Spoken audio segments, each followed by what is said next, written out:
Hi guys, আশা করি সবাই ভালো আছে। এই সুন্দর পৃথিবীতে একজন মানুষের বেঁচে থাকার জন্য সবচেয়ে বেশি গুরুত্বপূর্ণ হলো স্বপ্ন দেখা।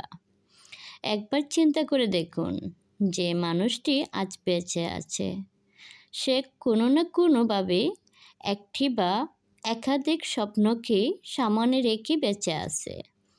স্বপ্ন দেখতে হয়, স্বপ্ন দেখাতে হয়। যে স্বপ্ন দেখে না সে মৃত মানুষ। স্বপ্ন পূরণ হয় যদি কেউ তার হৃদয়ে লালন করে, আর স্বপ্ন তো বড় করেই দেখতে হয়। স্বপ্ন দেখলে ছোট স্বপ্নগুলো এমনিতে বাস্তবায়ন হয়। মনে করুন আপনি দিনাজপুর থেকে ঢাকা যাবেন, যাত্রা শুরু হলো। পথে আপনি অনেক কিছুই দেখতে পাবেন। যাত্রাপথে আপনি অনেক জেলা অতিক্রম করবেন, সুন্দর সুন্দর দৃশ্য দেখবেন, অনেক বিচিত্র মানুষ দেখবেন। এভাবে আপনি বগুড়া, সিরাজগঞ্জ, টাঙ্গাইল, গাজীপুর ও সাভার অতিক্রম করে রাজধানী ঢাকায় পৌঁছাবেন।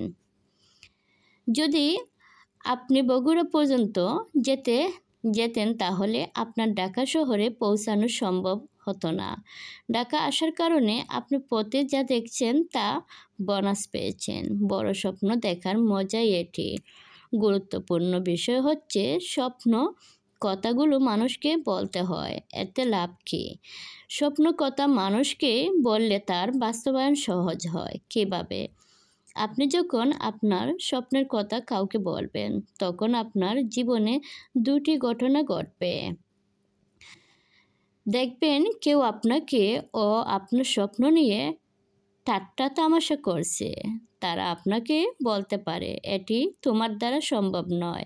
আবার কেউ আপনার স্বপ্ন পূরণে আপনাকে উৎসাহ দেবে। অন্যের দেওয়া উৎসাহ আপনাকে সামনে চলতে অনুপ্রেরণা যোগাবে। তখন আপনার স্বপ্ন আপনাকে থামাতে দেবে না, পরিশ্রম দেবে না, এমনকি আপনাকে ঘুমাতেও দেবে না। আবার অন্যদিকে যারা জীবনে কখনো বড় স্বপ্ন বা সুন্দর স্বপ্ন দেখে না, বা কখনো সমাজের কোনো ভালো কাজে করে দেখাতে পারেনি, সমাজে কারো উপকারে আসতে পারেনি, তারা আপনাকে ভয় দেখাবে, নিরুৎসাহিত করবে। অন্য ক্ষেত্রে সমালোচকরা আপনাকে পাগল বলতেও কষ্ট বোধ করবে না। মজার বিষয় হচ্ছে, বড় স্বপ্ন দেখে তা কাউকে বললেই স্বপ্ন দেখা মানুষটি সবচেয়ে বেশি নিরুৎসাহিত বা সমালোচনার শিকার হতে পারে। তার রক্তের সম্পর্কে প্রিয় মানুষের দ্বারাই তাহলে উপায়। আপনি যদি সাহসী হন, বিবেকবান হন, আর আপনার মনে যদি বড় অসফল হওয়ার দৃষ্টি প্রত্যাশা থাকে, আর তা যদি আপনি চ্যালেঞ্জ হিসেবে গ্রহণ করতে পারেন, তাহলে এমন কোনো অশক্তি নেই যা আপনাকে থামাতে পারে। পরীক্ষায় A+ পাওয়ার জন্য যেমন A+ পাওয়ার ছাত্রকে অনুসরণ করতে হয়, তেমনি সফল বা বড় হওয়ার জন্য সফল মানুষকে অনুসরণ করতে হয়। সফল হওয়ার জন্য আপনার দেখা স্বপ্নটি কখনো চুরি হতে দেবেন না। স্বপ্ন চুরি হলে আপনি নিরুৎসাহিত হবেন। আর স্বপ্ন কিন্তু কাছের মানুষেরাই বেশি চুরি করে, তাই সাবধান। স্বপ্নকে হৃদয়ে লালন করুন।